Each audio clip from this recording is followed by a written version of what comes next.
Hello, Bernie Wall here with another IELTS Learning Tips video, and you're all very welcome to this video. And today I'm going to be looking at reading, IELTS reading, and I want to focus specifically on skimming and scanning.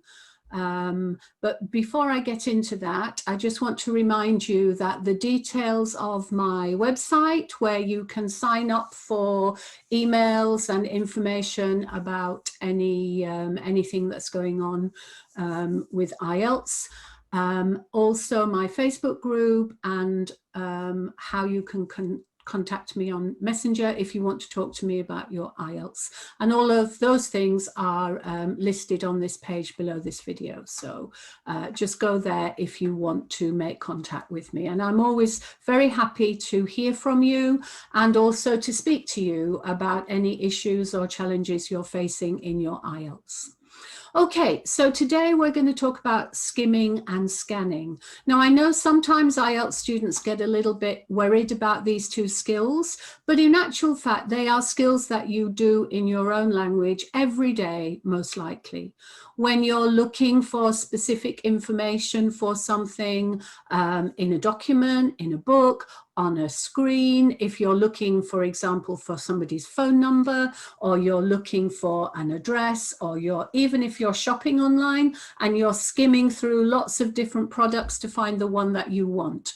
All of this is skimming. It's just a way of very quickly running your eyes across the text to find the exact information that you want. That if it's a specific piece of information, it's scanning. If it's just an overview of what's there, then it's skimming. So I want to show you a little bit more about these two skills, how they are important for IELTS, and a couple of exercises you can try if you feel that your skimming and scanning skills could do with improvement.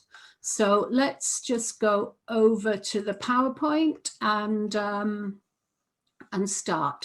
So they are important because the biggest thing that they do for you in the IELTS exam and in IELTS generally is to save you a lot of time.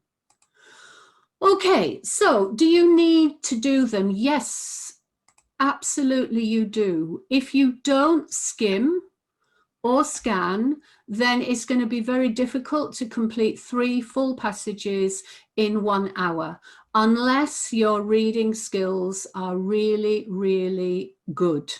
So I could probably read all 3 passages and answer the questions in an hour. I don't generally, because if I'm doing a test, I tend to follow the techniques that I teach. But if you are not a native speaker, I think it would be quite hard to do it. And if your reading skills are not fantastic, if you're not getting sort of 35 out of 40 each time, then I think you need to improve your skimming and scanning so that you can improve that score. So let's look at what they are first. So this is a skill to read quickly. Basically, when you skim, you are looking at content words. You're looking at the words that give information. And these are basically nouns and verbs. So that means that you're overlooking, or you're not looking at the other kinds of glue words, if you like conjunctions, like linking words, like articles, prepositions. All of those words do not give specific information. They just help the content words. So you wouldn't be looking at those words. You'd only be looking at nouns and verbs. And by focusing on these words, you can get the gist of the text, an overview of what it's telling you. Okay, so you don't need, as I said, all the words. And you want to do this skimming as fast as possible, but that doesn't mean rushing it. I sometimes watch students skimming and they'll skim and say, okay, I finished. But when I ask them, what is the text telling you? They cannot answer that question. So that means all you've done is just go over the words, but you haven't actually retained anything. So skimming doesn't mean look at it and pick out 1 or 2 words. No, what you have to do is to get an overview of what it's telling you. So do it as fast as possible, but not too fast that you don't retain anything. And the detail that you require for IELTS reading is in the questions. Now, the questions you never skim. You read carefully, almost word for word with the questions. You skim the text. Okay, so here's a way of improving your skimming skills if you feel that they're not very good and you want to work on them. So first of all, take a pen, or a pencil is probably better, and just skim over the text and underline main content words. So that means, as I mentioned before, the nouns and verbs.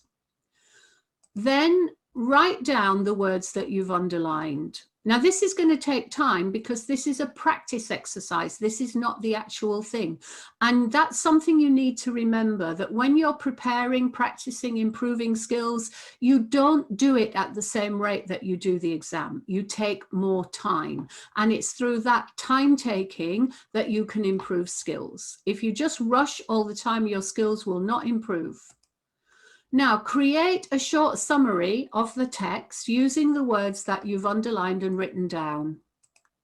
Now, read the text carefully and see if your summary is a good overview. And if the summary matches well with the text and gives you the overall information, then you can practice this a few times and then you should be able to skim a lot better. Okay.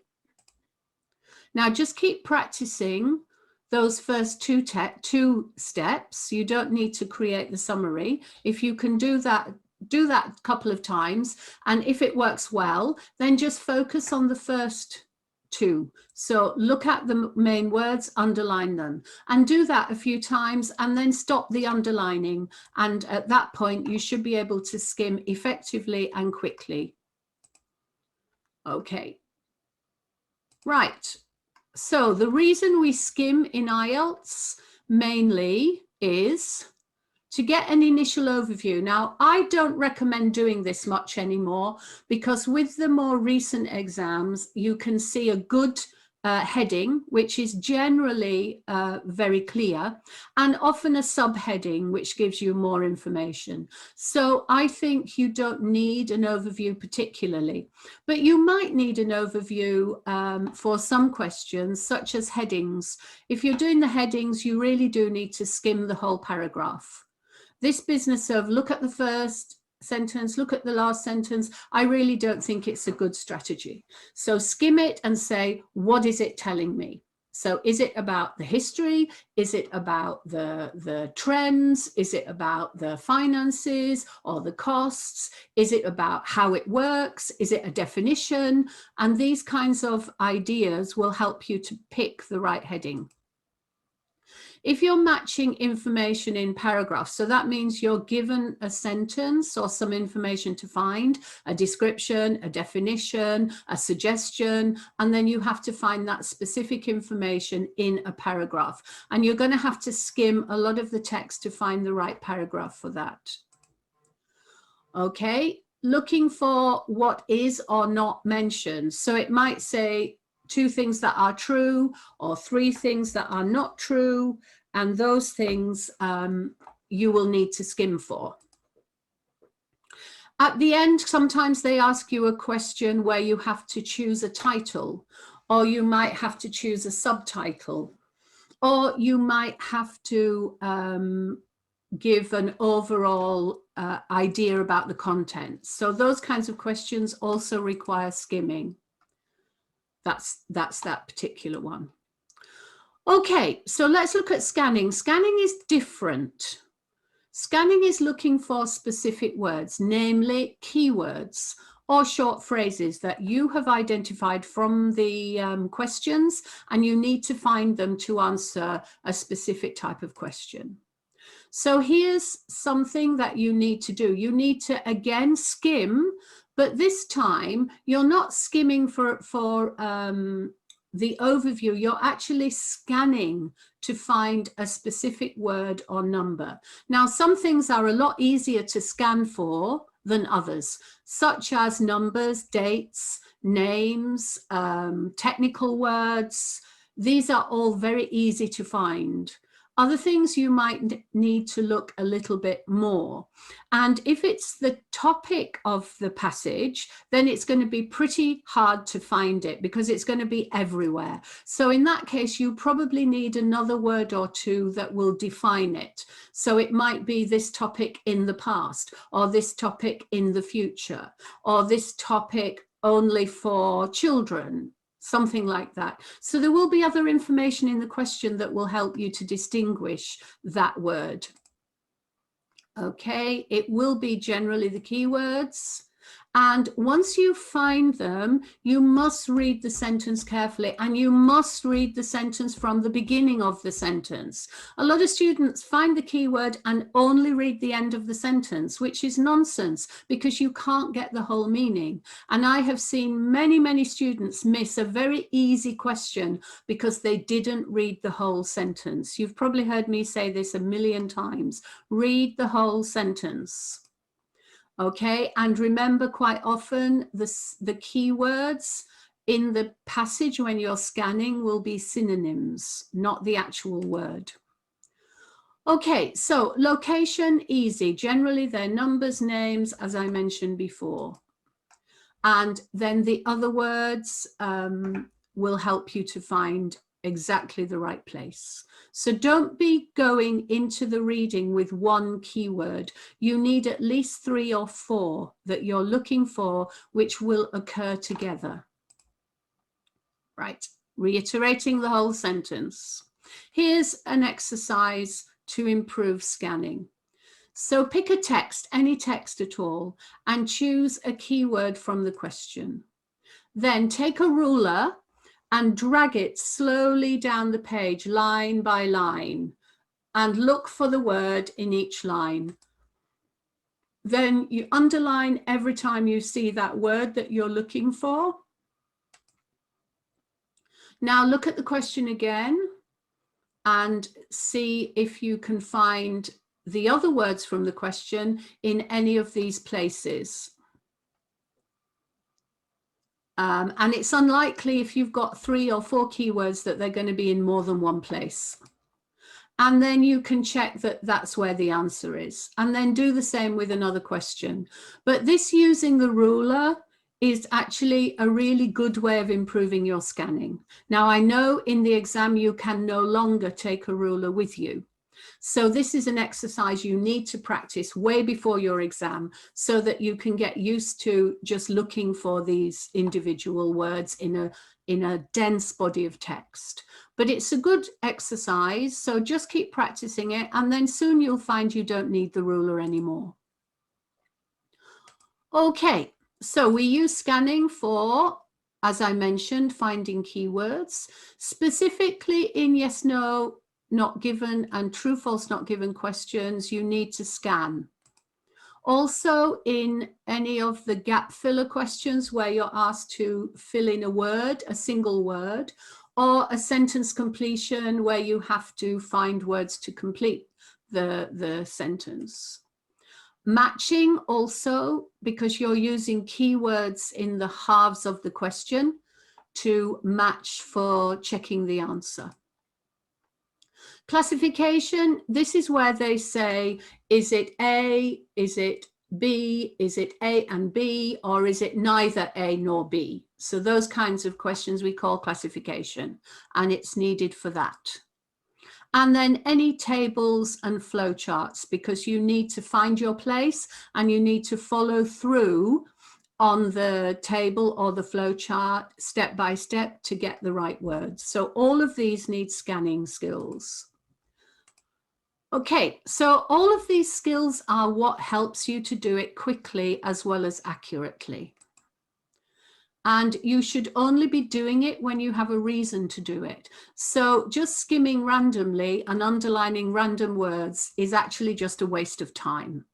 So only skim and scan when you know what you're skimming and scanning for. In the IELTS I'm talking about. Okay, I mentioned this before. Personally, I think a lot of students spend maybe, I don't know, 5 minutes messing about at the beginning of the reading, scanning the passages. For what? You don't know what you're looking for, and you've now lost 5 questions. So I would not do this at all. Just look at the title, the subtitle, and then immediately go to the questions. Don't scan for words until you know the keywords you need, because otherwise you're going to have a lot of underlining that's redundant, and a lot of underlining makes it much more difficult to scan because the underlining will take your eyes to that word every time. So don't underline. In fact, I never underline anything in the passage, ever. I only underline in the questions. And looking randomly, as I said before, is just a waste of time. And if you spend some time improving these skills, then your overall speed and ability and accuracy of answers will improve a lot. Okay. So I hope that's useful, and I hope you will practice these if your skimming and scanning skills are not as good as they should be, so that you can improve them and therefore improve your score and improve your timing. Thank you for watching, and I'll see you on the next video. Bye-bye, everybody.